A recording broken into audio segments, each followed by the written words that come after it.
last many days, wonderful tattva about Shri Radhika. How she's the complete Swarup Shakti of Shri Krishna, how she is the perfect complement in the divine absolute truth, and she arranges for and complements Krishna and gives him transcendental pleasure by arranging and fulfilling all of his desires. And okay, so in Yavat, we find the ultimate fulfillment and perfection of these pastimes, because the relationship between Srimati Radharani and Krishna and all the devotees in Krishna is one of parikrama. That is, there's something forbidden about Radha and Krishna meeting. Radharani has a husband, Abhimanyu, and the other cowherd girls also have husbands. So to meet with Krishna in the open or alone is the most forbidden thing that could happen in Vedic culture. And this Yavat is a place where many of the pastimes where Krishna arranges in the most clever way that he can meet with Radhika. And the obstacles that they have to overcome add to the splendor and relish of those pastimes and enhances and increases the love. And there's another very peculiar and wonderful aspect of these pastimes here. You have the mother-in-law, Jatila, the mother of Abhimanyu, Radharani's so-called husband, and her daughter Kutila, and Abhimanyu himself. They prevent obstacles to the meeting of Radha and Krishna. Although externally they're presenting obstacles, in many cases we'll see that actually it ends up that they themselves are making the most sweet and divine arrangements for that meeting to take place. But because of the external show of prevention, it becomes all the more sweeter. So there are many speakers here, so I'm just going to tell one sweet, very nice pastime with a little purport, and then let everyone else speak. So, one day, Radhika, she was living here, and she was feeling great man or anger towards Shri Krishna. Contrary mood, not always anger, but rather she would not meet with Krishna. And Krishna had to devise some plan, some way to overcome and break that man and make Radhika very happy to be with him again. So, he disguised himself. He spoke with Kundalata. Kundalata is his sister-in-law. Kundalata is married to Krishna's cousin brother. So, in village relationship, that makes her almost like his own sister. And so, she's very close. She acts like a messenger, and she also acts in a way to help arrange these pastimes. So, Kundalata and Krishna concoct this very beautiful, sweet plan. And she dresses Krishna up as a beautiful, beautiful young saki. And when she sees him dressed, and he's also going to play the role of a singer. His name now will be Kalabari. And he's dressed in this very beautiful outfit, and he sings in a sweet, sweet voice that rivals and surpasses even that of Kupas. Because who can sing even more beautiful than Krishna? Krishna, whatever he wants, by his own yoga maya potency, he can do everything. So he perfectly assumes the voice and mannerisms of the most beautiful girl. And they walk up here to Java. Now Radharani is here, and she's feeling some contrariness, some love towards Krishna. But then from afar, she sees Kundalata, her friend, and also this new saki.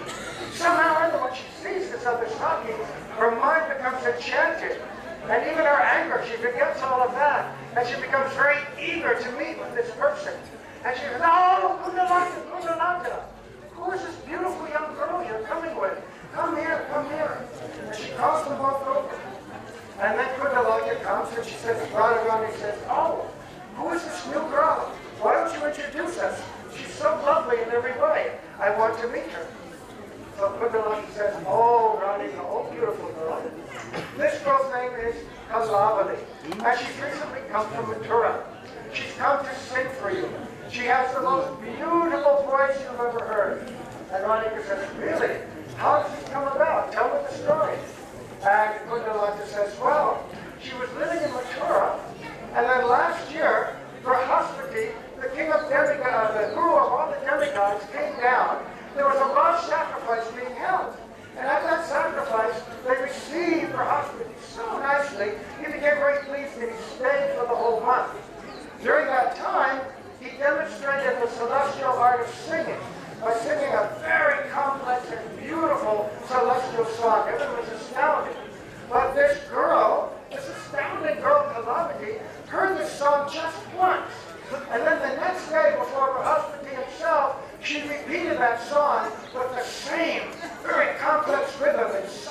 subtle melodies. And everyone, including Vrahaswati, was astounded. Vrahaswati said, how could this girl, a mere mortal, be able to replicate my complex celestial song? Her intelligence is unmatched. Her capacity for singing is genius. And he wanted to meet her, and he said, oh, beautiful, intelligent, and talented girl, I want to make you my student. You are more, you surpass the talent of any mortal, even the Kannaras. I want to instruct you like I instructed the Karnas. So during that time in Mathura, he instructed this beautiful Kalavali in the art of singing, and he was so happy that he took her up to the heavenly planets and instructed her for an entire year. Now she's just returned yesterday. She's come here and she wanted to meet you and sing for you. Radhika becomes very joyful hearing this. And she begins to discuss the art of singing Kalavali, rhythms, ragas, all the different elements. And Kalavali is flattering Radhika, saying, oh, Radhika, no one can know the art of singing as much as you. I can sing simple melodies. And then Krishna, disguised as Kalavali, began to sing. And it's described by Krishna that when she sang, her singing surpassed the sound of vocal beats, hey, quiet! And all other of the beautiful singing birds and beasts in the garden. And the gopis, hearing this singing, their eyes began to pour tears. They were so touched. Their emotions were so filled. Their hearts were just overjoyed. And then as the song began to progress even more and more, their bodies, everything became stunned. Even the tears in their eyes could no longer flow, and they began to well up in their eyes. Finally, when the song stopped, these tears, like a dam bursting, fell to the ground like a pattering of stones. Such a beautiful sight, such a beautiful sound. Radhika was enchanted and touched, and she was astonished because the bond which she held in her heart, hard as a diamond, had completely melted. As she walked towards this Kalavali with joy in her heart and a necklace in her hand, and wanted to embrace her and give her this valuable necklace. Just at that moment, Lalita leans over and says, oh, Radha, who's this singer? None other than that cunning lover of yours, that deceitful Krishna, dressed up as a lovely lady. And Radhika, hearing this, realized the truth of Lalita's statement. But without giving it away, she just turns to Kalavali in a very clever way and says, oh, Lalita, you're right. Why should I give her a mere necklace and an embrace? We should give her all new ornaments and new clothes as well. Oh, here, my dear Kalavali, we want to dress you from head to toe in new clothes. Please pick off your lotus, your chest piece, and let's redecorate you. That time, Vrndavana realized, uh-oh, Krishna's going to be exposed. And she says, oh, Radha, don't worry about that. This Kalavali, she's very shy. She's very shy. Just give us the clothes, we'll take them to her house, and she'll try them on there. And Radha says, oh, Kalavali, little Vrndavana, we know there's no shyness in young ladies. Don't worry about it. Just take off your clothes in front of all of us, and we'll give you new ones. And of course, Krishna couldn't do this, and he becomes a little haughty. In the voice of Kalavali, he says, oh, naive girl, he begins to chastise Radhika. You think I'm some ordinary professional singer, that I've come here for some clothes and ornaments? I don't want any of these things. Just give me your embrace. The treasure of your embrace is all I need. But Radhika is also very clever. And she says, oh, why are you putting the thorny obstacle of shyness in front of all of us? Silly girl, don't trouble us in this way. Don't create this obstacle. In fact, don't be contrary at all. You're a single person. You're here alone. And I'm surrounded by hundreds and thousands of sati. Be careful, girl. Be careful what you say. And then she makes a sign. And all of a sudden, girls grab other satis begin to grab Kalavali, her veil, her shoulders, and they untie the lotus. All of a sudden, it bursts open, and two big, full Kadamba flowers fall to the ground. Slightly flattened on one side, and everybody sees that. Everybody knows it's Krishna, and everybody begins to laugh. All the gopis begin to laugh, but they're shy. So they cover their little faces, and they're laughing behind their veils. But tears of laughter. So then, Radhika looks at Kalavali. And then she begins to laugh, and then Krishna begins to laugh, and then Kundalata is laughing, everybody's laughing, laughing, laughing.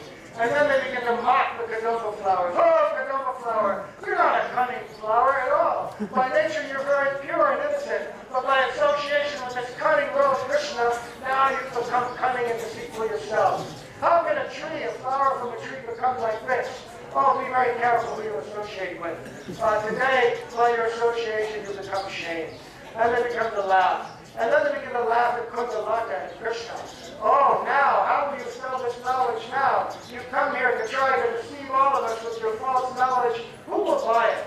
And Krishna becomes a little angry and haughty himself. He says, I will sell this knowledge. You think you've defeated me? Give me my lotus back, Lalita. Give me it back right now, or I'll put it on you. And he grabs it, picks up his flowers, puts them back in, ties himself up, and stalks off. And they're all laughing as he goes away. So then he goes up to the house where Jatila is. And he rolls to the courtyard. And he's crying, crying, crying, rolling, tears everywhere. Jatila comes out. Now I look at the second. Okay. So Jatila comes out. And she, oh, my dear daughter, why are you crying? Please tell me what's the problem. Why are you so upset? And Krishna's crying.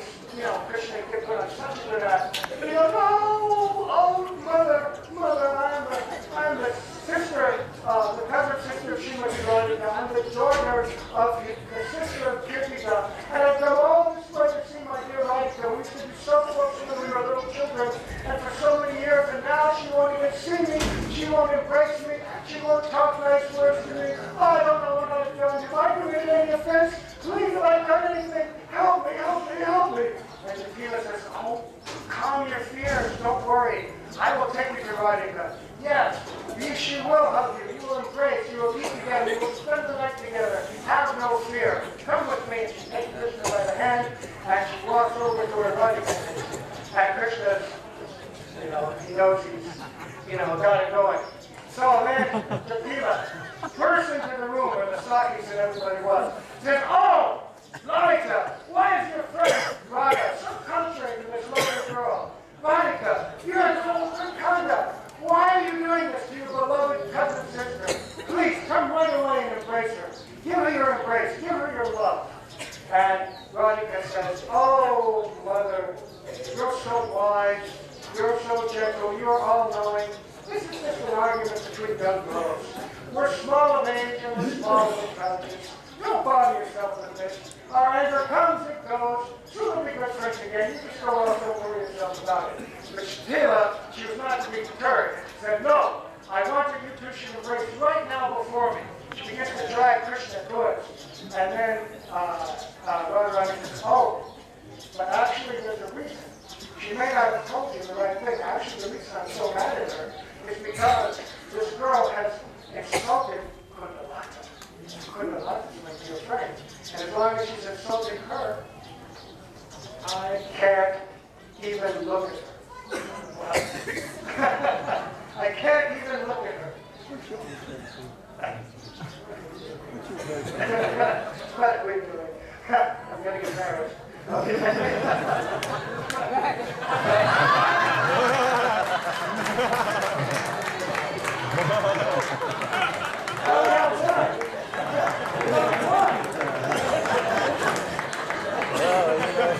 Radharani said, now it's fun.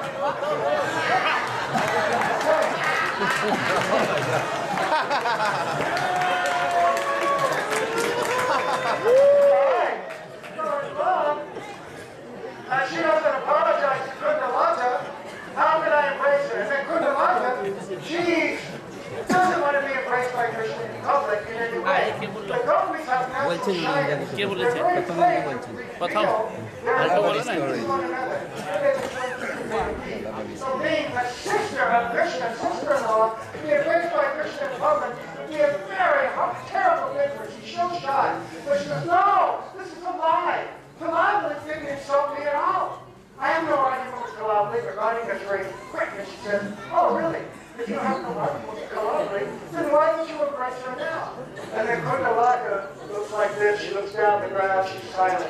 She knows she's trapped. And then Radha says, aha, see? Oh, mother, who's lying, me or her? And Jatila says, yes, Kundalaka, you and Kalavri embrace right away. And she grabs them. And she puts them together in embrace. And of course, Kundalaka feels some great pleasure, but she's so embarrassed. And all the gopis, knowing how embarrassed Kundalaka is, again, Apsaras, they're laughing and laughing and laughing, but they have to conceal it because it's in front of Jatila. But then, after that, oops, I can go for oh, you deceitful flower. So then, after